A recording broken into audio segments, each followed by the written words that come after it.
Assalamualaikum warahmatullahi wabarakatuh. Terima kasih. Kali ini kita akan mencoba untuk memberikan beberapa outline-nya seperti ini ya, pengertian pedoman gizi seimbang hari ini, yaitu pengertian pedoman gizi seimbang, kemudian prinsip gizi seimbang, pesan umum gizi seimbang, dan penerapan gizi seimbang saat Ramadan. Tadi sudah sedikit disinggung sama Bu Intan di awal bahwasanya gizi seimbang itu seperti apa. Jadi pedoman gizi seimbang ini merupakan bentuk peralihan dari 4 zat 5 sempurna yang sudah disampaikan sama Bu Intan tadi, yaitu merupakan susunan pangan sehari-hari yang mengandung zat gizi dalam jenis dan jumlah yang sesuai dengan kebutuhan tubuh dengan memperhatikan prinsip keanekaragaman pangan, aktivitas fisik, perilaku hidup bersih, dan memantau berat badan secara teratur dalam rangka mempertahankan berat badan normal untuk mencegah masalah gizi. Mungkin ini teman-teman dari ahli gizi mungkin sudah paham betul ya dengan pedoman gizi seimbang ini. Ini ada 4 pilar, yaitu yang pertama mengkonsumsi makanan beraneka ragam, kemudian berperilaku hidup bersih, kemudian melakukan aktivitas fisik dan memantau berat badan. Ini nanti kita akan bahas satu persatu. Yang pertama yaitu mengkonsumsi makanan beraneka ragam. Jadi sebelum kita mendiskusikan tentang bagaimana sih pedoman gizi seimbang saat Ramadan, perlu saya jelaskan juga prinsip-prinsip dari pedoman gizi seimbang itu ya. Yang pertama ini yaitu mengkonsumsi makanan beraneka ragam. Jadi kenapa kita harus mengkonsumsi makan beraneka ragam? Tidak ada satupun jenis makanan yang mengandung semua jenis zat gizi yang dibutuhkan tubuh untuk menjamin pertumbuhan dan mempertahankan kesehatannya. Kecuali ASI ya. Kalau ASI ini adalah makanan yang sudah cukup sempurna untuk bayi usia 0-6 bulan, jadi sudah mencakup semua aneka ragam zat gizi ini sudah ada pada ASI ini. Dan kemudian kalau sudah beraneka ragam, perlu tidak kita memperhatikan porsinya. Nah ini ternyata juga harus tetap kita perhatikan porsinya. Jadi bukan asal aneka ragam dalam makanannya, tapi terus kita ngawur dalam proporsinya, tidak juga. Jadi tetap kita harus memperhatikan. Prinsip yang kedua yaitu membiasakan perilaku hidup bersih. Nah, di sini yang perlu saya tekankan adalah sehubungan dengan perilaku hidup bersih ini adalah adanya penyakit infeksi. Penyakit infeksi ini merupakan salah satu faktor penting yang mempengaruhi status gizi seseorang secara langsung, terutama anak-anak. Kemudian, budaya perilaku hidup bersih akan menghindarkan seseorang dari keterpaparan terhadap sumber infeksi. Hubungan kurang gizi dan penyakit infeksi adalah hubungan timbal balik. Jadi, ada kalanya seseorang itu terinfeksi dulu, kemudian dia mengalami kurang gizi, tetapi juga ada juga yang kebalikannya, ada yang mengalami kurang gizi baru lama-kelamaan dia tidak bisa melawan penyakitnya, maka akan terjadi penyakit infeksi. Nah, ini merupakan adanya hubungan timbal balik antara infeksi dan status gizi seseorang. Prinsip yang ketiga yaitu melakukan aktivitas fisik. Aktivitas fisik ini memerlukan energi. Jadi supaya adanya keseimbangan energi, maka salah satunya adalah melakukan aktivitas fisik. Aktivitas fisik ini selain untuk mengeluarkan energi, juga memperlancar sistem metabolisme di dalam tubuh, termasuk metabolisme zat gizi. Nah, kemudian seseorang yang apabila banyak gerak setiap hari, kemudian hidup aktif ya, ini dia akan menjadi orang yang sehat. Kalau misalkan kita tambahin dengan olahraga 20-30 menit selama 3-5 kali seminggu atau rutin melatih kekuatan otot, maka ini akan meningkat menjadi bugar. Aktivitas fisik seperti apa? Ya banyak sekali ya, bisa melakukan dengan bersepeda, sepak bola, atau melakukan yoga. Ini termasuk olahraga, kemudian kalau melakukan kekuatan otot, melatih kekuatan otot, ini sudah ada dengan terstruktur ya, jadi sudah dilatih untuk terus-menerus. Biasanya ini untuk pertandingan. Tetapi kalau aktivitas fisik yang biasanya kita lakukan, ini hanya untuk menunjang kesehatan kita, tapi tidak bugar. Nah, bedanya apa sih sehat dan bugar itu ya? Ini adalah perbedaan sehat dan bugar. Kalau sehat adalah keadaan sehat baik secara fisik, mental, spiritual maupun sosial yang memungkinkan setiap orang untuk hidup produktif secara sosial dan ekonomis. Sedangkan bugar ini lebih tinggi tingkatannya dari sehat. Ini adalah kemampuan tubuh untuk melakukan kegiatan sehari-hari dengan penuh energi dan setelah menyelesaikan kegiatan tersebut masih memiliki semangat dan tenaga cadangan untuk menikmati waktu senggang dan siap untuk melakukan kegiatan yang mendadak atau tidak terduga. Nah, kesimpulannya seperti ini ya. Jadi kalau sehat itu sebatas keadaan fisik, mental, bebas dari penyakit atau kelemahan. Tetapi kalau bugar ini kondisi di mana Anda tidak mudah merasa lelah dalam melakukan berbagai aktivitas.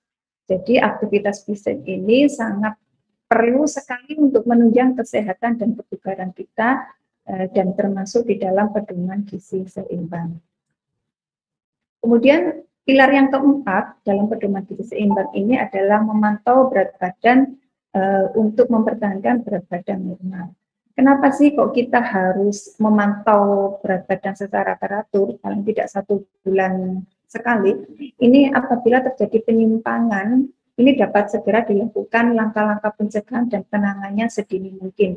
Misalkan dalam 1 bulan terakhir penurunan berat badannya signifikan 5 kilo seperti itu. Nah, kita akan bisa mereview kenapa kita sampai terjadi penurunan drastis seperti ini, atau yang terjadi malah peningkatan tajam dalam 1 bulan ini meningkat 7 kilo. Nah, ini apa yang terjadi? Apakah ada hal yang perlu kita curigai? Nah, ini yang makanya kita sangat perlu memantau berat badan secara normal. Meskipun bagi ibu-ibu ini biasanya sangat takut ya, sangat khawatir untuk memantau berat badan ya, karena terkadang timbangan ini merupakan momok bagi ibu-ibu ya. Nah, untuk menghitung status gizi kita, apakah kita termasuk status gizinya baik atau obesitas atau kurang, ini kita menggunakan IMT, ini dengan rumus seperti ini, jadi teman-teman bisa menghitung sendiri, mungkin yang bukan ahli gizi, mungkin ini hal yang baru ya, tapi kalau sudah ahli gizi pasti sudah paham, sudah tahu sendiri berapa IMT-nya. Nah, ini adalah IMT-nya, bisa dilihat teman-teman di sini bahwasanya untuk normal ini 18,5 sampai 24,9. Ini adalah nilai IMT-nya. Nah, yang paling terpenting selain berat badan dan tinggi badan yang perlu kita ketahui adalah komposisi tubuh kita. Komposisi tubuh kita ini bisa kita lihat itu melalui alat sendiri ya. Jadi ada alat khusus untuk mengukur komposisi tubuh kita masing-masing. Di dalam tubuh kita, sebenarnya komposisi tubuh kita itu ada, selain lemak, itu ada air, ada protein, ada mineral. Nah, ini adalah merupakan komposisi tubuh yang ada di dalam tubuh kita. Jadi kita, selain itu juga kita ada tulang, ada lemak, ada otot, ada air. Nah, ini nanti bisa dilihat di dalam alat ini tadi. Jadi tidak usah khawatir berat badan sama-sama berat badannya 45 kilo tapi si 50 kilo si A kelihatan lebih besar, kemudian si B kelihatannya lebih ramping. Nah, ini dilihat komposisi tubuhnya itu nanti akan tahu bahwasanya oh ternyata ini lemaknya yang terlalu banyak, oh ini ternyata lemaknya sudah cukup. Nah, untuk itu maka inilah yang berpengaruh terhadap weight loss atau fat loss. Untuk teman-teman yang lagi berproses diet untuk menurunkan berat badan, kita lihat jangan sampai kita cuma dapat weight loss tapi fat loss-nya tetap aja segitu. Nah, padahal yang berbahaya adalah fat loss-nya ini yang harus kita cari ya, yang kita harus targetkan. Jadi teman-teman sebenarnya komposisi tubuh itu lebih penting daripada berat badan. Untuk itu kita harus bisa mengetahui komposisi tubuh kita masing-masing. Selain 4 pilar gizi seimbang, kita juga ada pesan umum, ada 10 pesan umum gizi seimbang. Yang pertama, kita harus mensyukuri dan menikmati aneka ragam makanan. Kemudian banyak makan sayuran dan cukup buah-buahan. Kemudian yang ketiga, membiasakan mengkonsumsi lauk pauk yang mengandung protein tinggi. Yang keempat, biasakan mengkonsumsi aneka ragam makanan pokok. Yang kelima, batasi konsumsi pangan manis, asin, dan berlemak. Kemudian yang keenam, biasakan sarapan. Yang ketujuh, membiasakan minum air putih yang cukup dan aman. Yang ke-9, cuci tangan pakai sabun dengan air bersih mengalir. Yang ke-10 adalah melakukan aktivitas fisik yang cukup dan mempertahankan berat badan normal. Ini adalah pesan-pesan dari pedoman gizi seimbang. Kalau dulu 4 sehat 5 sempurna tidak ada pedoman-pedoman seperti ini. Yang penting 4 sehat 5 sempurna ya, yang kita pelajari dulu di tahun dulu. Jadi pedoman gizi seimbang ini baru muncul itu tahun 2014. Sebelum 2014 kita masih pakai 4 sehat 5 sempurna. Nah, ini bagaimanakah penerapan gizi seimbang saat Ramadan ya? Saat ini mungkin bagi teman-teman yang menjalankan diet untuk penurunan berat badan di saat Ramadan ini juga sedikit bingung juga ya bagaimanakah yang benar. Nah, ini nanti kita akan diskusikan bersama bagaimanakah supaya tetap sehat, tetap bugar pada saat Ramadan. Kita tahu bahwasanya pedoman gizi seimbang ini adalah bentuk visualnya adalah isi piring makanku. Ini sudah banyak populer sekali ya. Jadi saya mengulas kembali bahwasanya dalam prinsip isi piring makanku ini bisa dilihat di dalam satu piring. Ini harus ada makanan pokok, sayuran, buah, dan lauk pauk. Yang menarik di sini adalah kalau dulu nasi ya 4 sempurna, tetapi kalau di pedoman gizi seimbang sudah digantikan dengan makanan pokok. Sudah disampaikan di awal tadi sama Bu Intan bahwasanya makanan pokok ini banyak sekali jenisnya ya, tidak hanya nasi, tapi juga ada jagung, ada kentang, ada roti, ada mie dan sebagainya.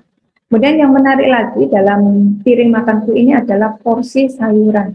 Porsi sayuran ini tidak hanya sebagai pemanis di atas piring ya, tetapi dia sudah memenuhi sepertiga dari piring makan. Nah, bisa dilihat ya, itu makanan pokok porsinya sama dengan sayuran. Ini teman-teman nanti mulai bisa mengatur ya, berapakah porsi makannya dalam satu piringnya ini. Kemudian yang menarik lagi adalah air putih. Sudah tidak lagi susu ya, karena susu ini masuk lauk pauk, tetapi kita harus memakai air putih. Kemudian membatasi gula, garam, dan minyak, dan mencuci tangan sebelum makan. Nah, di dalam Ramadan ini, maka prinsipnya dalam menyajikan makanan di bulan Ramadan ini adalah kita harus tetap mengkonsumsi makanan beragam dan pastinya aman. Semakin beragam pangannya dikonsumsi, semakin mudah tubuh memperoleh berbagai zat lainnya yang bermanfaat bagi kesehatan. Jadi misalkan dalam satu piring kita menyajikan, misalkan kita pakai sayuran, kita sayurannya bermacam-macam. Misalkan kita combine antara sayur bayam dengan wortel atau sayuran yang lain. Jadi dalam satu kali penyajian itu semakin beragam pangannya dikonsumsi, ini semakin baik manfaatnya. Kemudian juga tidak monoton ya, setiap kali makan misalkan karena saking sukanya dengan wortel, setiap hari makan wortel, tidak juga seperti ini, juga tidak beragam ya. Jadi tetap prinsipnya adalah beragam. Kemudian keamanan pangan. Nah, ini Bapak Ibu semuanya, dalam keamanan pangan ini ada 3 hal yang perlu kita perhatikan. Yang pertama yaitu harus bebas dari cemaran biologis. Cemaran biologis ini contohnya adalah misalkan ada putu beras, kemudian atau ulat di dalam sayuran, ini merupakan cemaran biologis. Kemudian kimia, jadi tidak hanya aman itu tidak hanya dari bahan kimia saja ya, karena pemakaian bahan tambahan tidak. Kemudian selain itu ada bahaya fisik. Bahaya fisik ini biasanya ada benda-benda, contohnya itu ada staples di dalam makanan atau ada rambut di dalam makanan. Ini merupakan salah satu keamanan pangannya dari ini. Jadi harus bebas dari bahaya biologis, kimia, dan fisik. Kemudian prinsip yang ketiga dalam mengkonsumsi makanan beraneka ragam saat berpuasa ini adalah mengkonsumsi 5 kelompok pangan setiap hari atau setiap kali makan sahur dan berbuka. 5 kelompok pangan tersebut adalah makanan pokok, lauk pauk, sayuran, buah-buahan, dan minuman. Ya. Jadi kalau dalam satu kali penyajian semakin beragam itu malah semakin beragam. Nah, nanti dalam penyajian berbuka puasa maupun di saat sahur, ini adalah harus ada makanan pokok, ada lauk pauk, sayuran, buah-buahan, dan minuman. Minuman ini adalah air putih yang dimaksud. Ini adalah makanan pokok ya. Makan banyak belum tentu membuat kita kenyang lebih lama. Biasanya itu kan pada saat sahur ini karena merasa supaya cadangan energinya banyak nanti untuk satu hari, maka dimakan yang banyak, pakai porsi yang banyak. Harapannya untuk supaya nanti bisa dipakai selama sehari. Padahal belum tentu ya, makan banyak belum tentu membuat kita kenyang lebih lama. Nah, yang perlu kita perhatikan adalah makanan pokok ini adalah karbohidrat kompleks. Nah, karbohidrat kompleks ini yang harus kita pilih daripada karbohidrat simple atau karbohidrat sederhana. Karbohidrat kompleks ini adalah bisa membuat tubuh mendapatkan energi lebih banyak, kemudian rasa kenyang yang lebih lama, dan bisa menekan keinginan untuk makan. Tetapi kalau karbohidrat simple atau karbohidrat sederhana ini contohnya itu kayak minyak ya, kemudian minuman yang manis itu juga termasuk karbohidrat sederhana. Ini memiliki nilai gizi yang rendah, kemudian kadar gula yang tinggi, dan mudah dicerna, sehingga mengkonsumsinya membuat tubuh cepat merasa lapar kembali. Di saat di tengah-tengah puasa, kemudian merasa cepat lapar kembali, ternyata pemilihan karbohidratnya ini salah ya. Alasan lain kenapa karbohidrat kompleks ini lebih baik, ini adalah karena tinggi serat dan nutrisi yang tinggi, kemudian rendah indeks glikemik, kemudian membantu kita untuk merasa kenyang dengan rendah kalori, kemudian juga menjadikan metabolisme yang alami juga. Kalau karbohidrat sederhana atau karbohidrat simple ini kenapa kok kurang bagus? Dia karena rendah di serat dan terus zat gizinya juga rendah. Sedangkan indeks glikemiknya sangat tinggi, kemudian kalorinya ini juga kebanyakan tinggi lemaknya, kemudian juga memicu peningkatan kadar glukosa darah. Sebaiknya kita konsumsi adalah karbohidrat kompleks. Karbohidrat kompleks yang seperti apa? Seperti ini ya. Ada nasi putih, tapi kalau misalkan kita mau lebih baik lagi, kita pakainya nasi merah ya. Kemudian ada roti putih, tapi kalau kita mau lebih baik lagi bisa pakai roti gandum ya. Ada juga ubi, singkong, kentang, jagung ataupun oatmeal. Ini merupakan pilihan karbohidrat kompleks yang baik untuk menunjang puasa kita supaya tidak cepat lapar ya, tetap berenergi dalam sehari. Kemudian di dalam menyajikan menu sahur dan berbuka ini adalah banyak makan sayuran dan cukup buah-buahan. Jadi selama Ramadan kita tetap harus mensuplai sayuran dan buah-buahan karena sayur dan buah ini merupakan sumber berbagai vitamin, mineral, dan serat pangan. Kemudian juga berperan sebagai antioksidan. Dan juga sayur dan buah ini merupakan menu galakto-oligosakarida atau GOS. Kita tahu efek fisiologisnya GOS ini adalah mereduksi patogen dalam usus sehingga terjadi perubahan mikrobiota dalam usus besar. Maksudnya adalah bisa mempertahankan bakteri baiknya di dalam usus, sehingga dengan bakteri baik ini yang ada di dalam usus, maka energi yang kita keluarkan untuk aktivitas kita sehari-hari ini bisa dilepas secara perlahan. Kemudian juga nutrisi ke otaknya juga bisa bagus dengan adanya GOS ini tadi, karena GOS ini merupakan makanan untuk bakteri baik di dalam usus. Kemudian menjaga kenormalan tekanan darah, kadar gula dan kolesterol darah. Kemudian juga yang pasti bisa menurunkan resiko BAB atau sembelit dan kebenyangan. Berapa kebutuhan serat kita sehari? Nah ini ya, perharinya kita itu rata-rata membutuhkan 25 gram serat dalam sehari. Kemudian ada dari manakah kita mendapatkan serat 25 gram ini, yaitu dari sayur 250 gram per hari dan buah 150 gram per hari. sayur 250 gram ini bisa kita dapatkan dari minimal 2 porsi ya. Kalau tidak puasa kita bisa pakai 3 porsi sayuran dalam satu porsinya ini 100 gram atau 1 mangkok. Tetapi kalau di dalam Ramadan ini bisa kita tambahkan menjadi 2, jadi di sahur dan berbuka, atau misalkan setelah tarawih kita bisa mengkonsumsi sayur ini juga bisa ya. Tetapi pada umumnya kita hanya bisa mengkonsumsinya 2 kali, yaitu pada sahur dan berbuka. Nah, porsinya adalah sekali lagi 100 gram ini bisa kita dapatkan dari 1 mangkok sayur. Dan yang perlu kita perhatikan adalah proses pengolahannya. Nah, apakah sayur ini sudah benar kita memprosesnya? Seperti ini ya. Kita merebus sayur, kalau terlalu overcook ini nanti akan menurunkan nilai gizinya. Atau kemudian kita harus paham sayur ini kebanyakan dari sumber vitamin apa. Misalkan wortel. Wortel ini banyak mengandung vitamin A. Kita tahu vitamin A ini adalah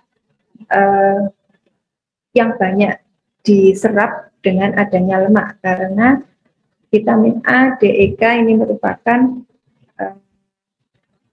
vitamin yang larut di dalam lemak. Maka pengolahannya adalah yang baik adalah dilakukan dengan menumis. Jadi kalau punya wortel, sebaiknya masaknya ya dengan ditumis, supaya apa? Vitamin A-nya bisa diserap dengan maksimal. Jadi perhatikan proses pengolahannya juga ya. Kemudian misalkan buah-buahan.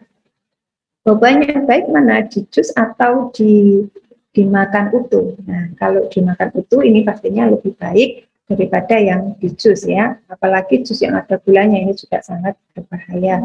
Nah, tetapi kita juga harus memperhatikan kalau misalkan buah ini di jusnya dengan semuanya seratnya masuk, ini menjadi baik daripada yang hanya diambil sarinya saja. Nah, jadi untuk itu teman-teman harus memperhatikan proses pengolahannya ya.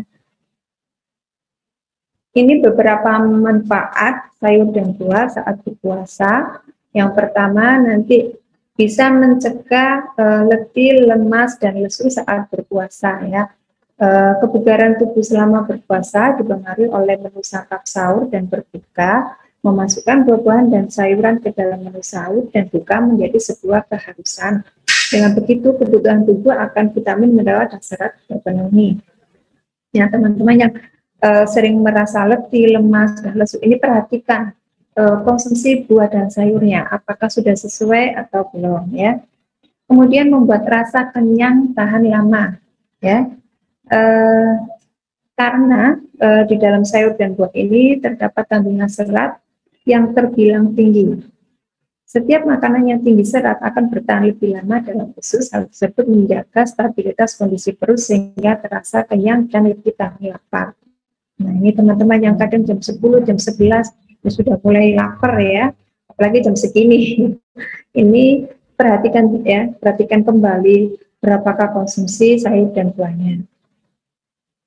Dan ini biasanya yang banyak terjadi pada kita ya, kita merasa dehidrasi dan juga bibir kita terasa kering, ini ya. Mungkin juga karena konsumsi buah dan sayurnya juga berkurang ya. Karena bibir adalah area sensitif yang akan terkena imbas jika tubuh kekurangan cairan. Bibir menjadi kering dan pecah-pecah. Mengkonsumsi buah dan sayur sebagai menu sahur dan berbuka akan membantu menjaga kelembapan bibir sehingga terhindar dari pecah-pecah. Nah, ini ya manfaat dari sayur dan buah saat berpuasa.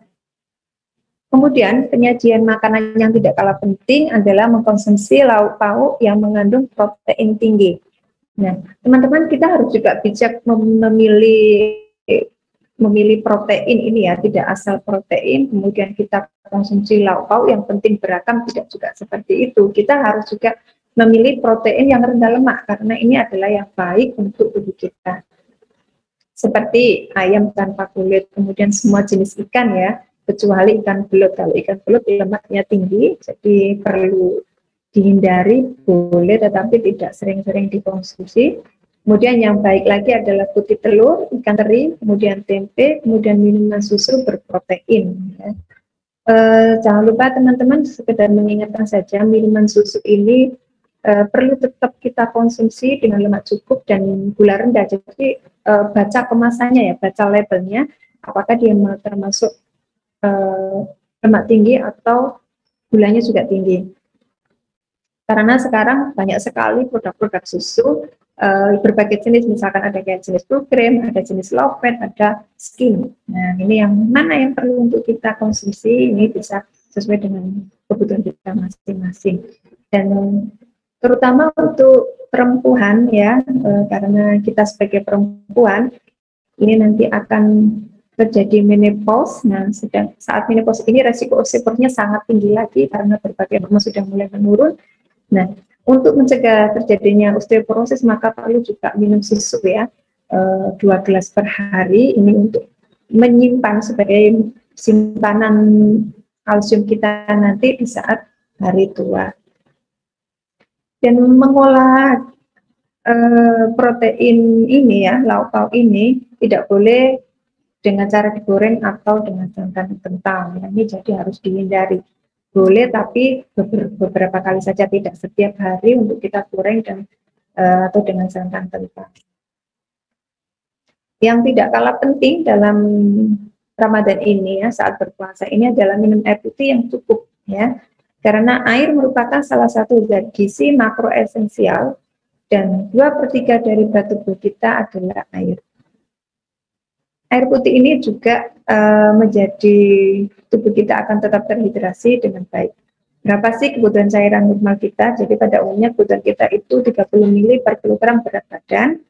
Ini minimal ya. Kemudian ketika suhu tubuh ini lebih tinggi atau banyak berkeringatnya, maka 40 ml per kilogram berat badan. Nah, kalau 30 ml ini merupakan minimal 30 ml kali berat badan kita, ini merupakan minimal, maka rata-rata kebutuhan kita ini 8 gelas air ya perharinya. Nah, bagaimana manajemen minum airnya di dalam saat puasa seperti ini?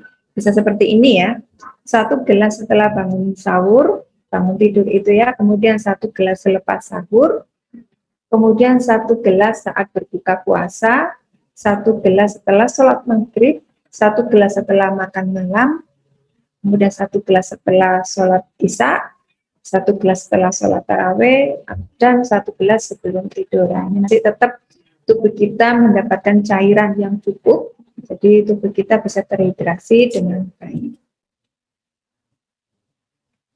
Prinsip selanjutnya dalam berpuasa dan penyajiannya adalah batasi gula, garam, dan lemak. Ya. Menurut Permenkes nomor 30 tahun 2013 tentang pencantuman informasi kandungan gula, garam, dan lemak serta pesan kesehatan pada pangan olahan dan pangan siap saji, ini adalah konsumsi gula 10% dari total energi, yaitu sekitar 200 kilokalori atau setara dengan 4 sendok makan. Ya, 4 sendok makan ini dalam 1 hari gulanya. Nah, teman-teman hati-hati dalam pengertian 4 gula sendok makan ini ya. Bukan berarti yang kita hitung dari minuman saja. Terkadang kita makan snack yang ada rasa manisnya, misalkan kayak donat atau cake, itu hati-hati, di sana juga ada gula yang tersembunyi ya. Nah, ini hati-hati dalam penggunaannya. Untuk itu kita harus memperhatikan konsumsi gula kita. Kemudian, kenapa kok kita harus membatasi konsumsi gula? Selain bisa menyebabkan gula darah tubuh kita meningkat, juga gula berlebih ini meningkatkan jumlah mikroba negatif dan menurunkan jumlah mikroba positif, sehingga melemahkan kerja sel darah putih dalam fagositosis, menyebabkan imunitas menurun. Apalagi pada saat ini masa pandemi, jadi gula ini harus diperhatikan karena dengan gula berlebih maka imunitas menurun. Ini teman-teman juga harus memperhatikan juga ya bagaimanakah konsumsi gula hariannya. Kemudian batasi garam. Garam ini maksimal dalam 1 harinya adalah 1 sendok teh atau 5 gram per harinya.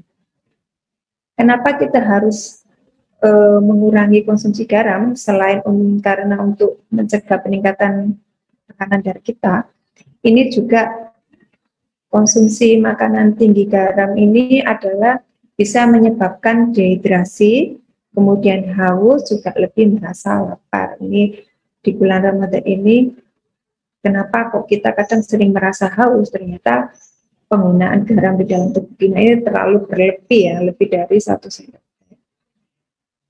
Kemudian anjuran konsumsi lemak. Lemak ini dibatasi 20-25% dari total energi atau sekitar 702 kilokalori, setara dengan 5 sendok makan perharinya. Hati-hati kalau sudah makan gorengan ya, karena satu gorengan itu bisa jadi setengah sendok makan sampai 1 sendok makan kandungan minyaknya ya. Kalau sudah makan tempe goreng, apalagi saat berbuka habisnya sampai 3, belum nanti pada saat makan ikannya digoreng, ayamnya digoreng, kemudian tahu tempenya juga digoreng. Nah ini berapa lemak minyak yang sudah kita konsumsi, ini juga harus diperhatikan ya.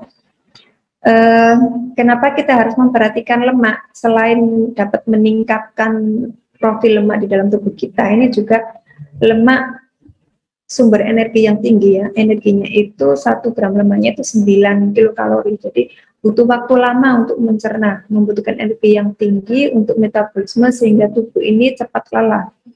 Nah, teman-teman, selain yang sudah saya sampaikan di awal tadi, kenapa kok tubuh kita terasa capek di sebelum sampai berbuka, ini salah satunya adalah karena kita terlalu banyak konsumsi lemak ya, sehingga tubuh kita ini lelah untuk mencerna atau metabolisme lemak ini tadi. Nah, di saat berpuasa jangan lupa tetap melakukan aktivitas fisik ya. Aktivitas ini bertujuan untuk tetap sehat dan bugar. Kemudian pilihlah olahraga yang low impact seperti berlari, jogging, ini merupakan low impact. Kemudian manajemen waktunya. Jadi yang paling bagus di dalam melakukan olahraga ini adalah menjelang waktu berbuka atau sehabis taraweh ya. Karena kenapa kok kita milih waktunya ini? Karena kalau kita memaksakan ini di pagi atau siang hari, ini dikhawatirkan terjadi dehidrasi. Ya, kalau sudah dehidrasi ini nanti akan berbahaya bagi tubuh kita. Kemudian kenapa kok kita harus tetap melakukan aktivitas fisik? Karena salah satunya adalah untuk meningkatkan hormon endorfin ya. Hormon endorfin adalah hormon bahagia. Jadi teman-teman yang suka galau ya, yang sering baperan, ini coba melakukan olahraga yang rutin ya, meskipun di bulan Ramadan, ini bisa meningkatkan hormon endorfin. Kemudian kelola istirahatnya ya, tetap cukup istirahat. Ini ada 7 Bu. Foundation ya, ada waktu istirahat kita yang baik. Ya. Kalau kita rata-ratanya 7-9 jam ya dalam sehari. Amira kan terus. Kenapa kok 7-9 jam? Ini karena di tubuh kita ini ada melatonin ya. Melatonin ini diproduksi atau meningkat ketika saat hari mulai gelap ya. Kemudian melatonin kemudian menyampaikan pesan ke tubuh untuk segera tidur. Nah, di jam-jam inilah ketika melatonin sudah mulai menurun, maka kita bangun untuk sahur.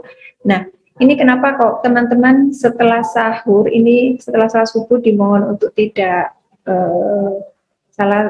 tidur lagi. Ini salah satunya karena melatonin ini sudah mulai turun ke normal ya, jadi jam biologisnya ini sudah berbeda. Ini nanti akan berpengaruh kurang enak juga di dalam tubuh kita ya, selain ada faktor-faktor lain. Nah, ini tips saat berbuka ya, sudah banyak sekali yang saya jelaskan di awal tadi. Yang pertama adalah bijak dalam memilih makanan dan atau minuman yang manis. Nah, prinsip dalam berbuka ini adalah untuk meningkatkan kadar gula di dalam tubuh kita. Nah, untuk itu maka memilih makanan atau minuman yang manis. hati-hati dalam memilih makanan dan minuman yang manis ini, kita harus lebih bijak. Yang paling baik adalah pakai kurma atau jus dengan seratnya, diutamakan tanpa gula ataupun buah segar. Ini adalah yang paling baik. Ini fungsinya hanya untuk meningkatkan kadar glukosa darah di dalam tubuh kita. Nah, kalau misalkan pakai teh manis bolehkah?